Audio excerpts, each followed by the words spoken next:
বাংলাদেশ জাতীয়তাবাদী দল 17 বছরের চরমভাবে পোড় খাওয়া একটা দল। আপনার কাজই এটা, যদি আপনি একটু দুষ্ট লোক, আপনি চুরকে বলেন চুরি করো, সাধুকে বলেন জেগে থাকো, এই টাইপের মানুষ আমি খুব ভয় পাই। আপনি অয়েল উইশার, অ্যাজ এ অয়েল উইশার আমি এইটুকু বলছি, নারীদের অয়েল উইশার, আমার না শুধু।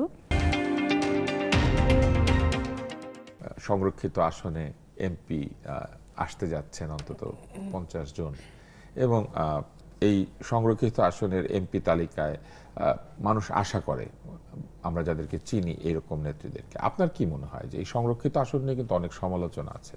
যেমন আমার মনে আছে যে এরশাদের সময় একটা 30 সেট অলংকার শফিক রেহমান যায় দিন এই কাজটা করেছিলেন, এবং সেটা কিন্তু এখনো পর্যন্ত চালু রয়ে গেছে, কিন্তু এটা আসলে পরে বেড়েছে, এখন আর 30 সেট নাই, বেড়েছে।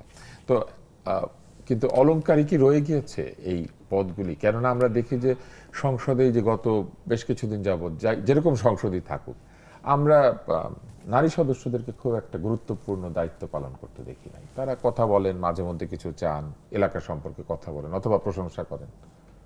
এইভাবে কি থেকে যাবে, নাকি নারীর আরো অ্যাক্টিভ রোল আশা করেন? সব অনেক ভালো একটা মানে টপিক তুলে এনেছেন আপনি। আপনার কাজই এটা, যদি আপনি একটু দুষ্ট লোক, কারণ আপনি চুরকে বলেন চুরি করো, সাধুকে বলেন জেগে থাকো, এই টাইপের মানুষ আমি খুব ভয় পাই। যাই হোক, আপনি অয়েল উইশার, অ্যাজ এ অয়েল উইশার আমি এইটুকু বলছি, নারীদের অয়েল উইশার, আমার না শুধু। মাইন্ডসেট যতদিন চেঞ্জ না হবে, নারীরা তার ন্যায্য হিস্সা থেকে বঞ্চিত হবে। সেই বঞ্চিততে আপনি 30 সেট অলংকার বলেন, যেভাবেই বলেন, কারণ পুরুষ নির্ণয় করেছে ওই 30 সেট অলংকার।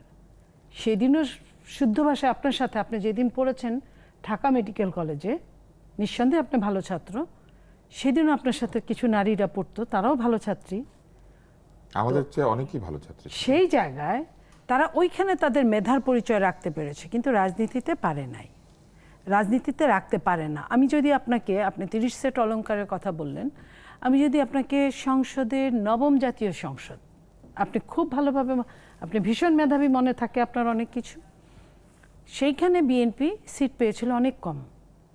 তখন বিএনপির কোনো উপায়ন্তর ছিল না, এবং যারা পাশ করেছিল তাদের মধ্যে অনেকেই নিরীহ গোবেচারা টাইপের ছিল, যে সংসদে তার জনপ্রিয়তায় পাশ করেছে, কিন্তু ওইভাবে আপনি জানেন সংসদে কথা বলতে, এবং ওইখানে 300 মতো আওয়ামী লীগ এবং জাতীয় পার্টির সাথে কথা বলার মতো যে জায়গাটা সবার ওইভাবে ছিল না। একটা মেন্টাল হেজিটেশনও ছিল, যে সংখ্যায় কম থাকলে যেটা থাকে মেন্টাল হেজিটেশনটা।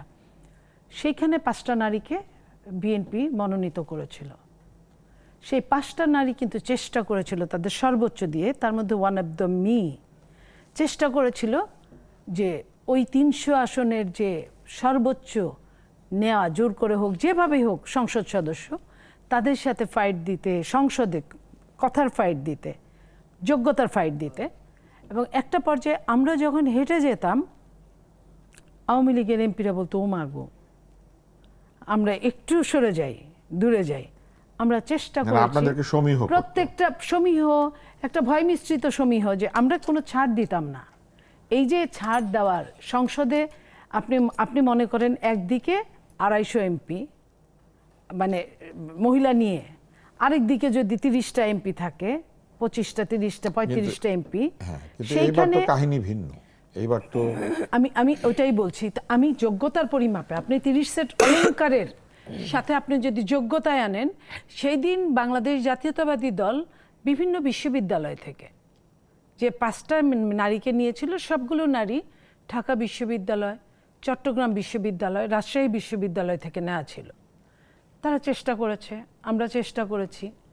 তো নারী কিন্তু যখন পুরুষ অসহায় হয়ে যায়, নারী কিন্তু অসহায় হলেও তাকে টেনে নিয়ে যায়, মস্তিষ্ক ঠান্ডা রেখে আমি এই কথাটা বলছি। আপনি যে বিষয়টি বলেছেন সেটি হচ্ছে যে অনেক ক্ষেত্রেই ক্ষমতা থাকা সত্ত্বেও এক ধরনের পুরুষতান্ত্রিক ব্যবস্থার কারণে নারী আসলে প্রকৃত সুযোগ পায় না, অথবা অনেক সময় আবার আমি আপনার কথাটাই আসি। পরবর্তীতে আওয়ামী লীগ যখন আরো নিল 14তে পুরাটাই, 18তে একদম পুরাটাই, তখন যাদেরকে দিল আবার কিন্তু মাইনাসের দিকে গেল, যারা রিডিং পড়তে পারে না। তো এই যে কে পিছালো, এটা থুক বরাদ্দতে পরিণত করলো।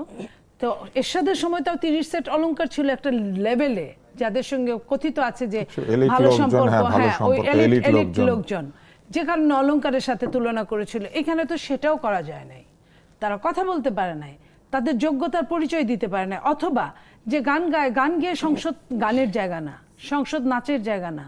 একজন নাচের কি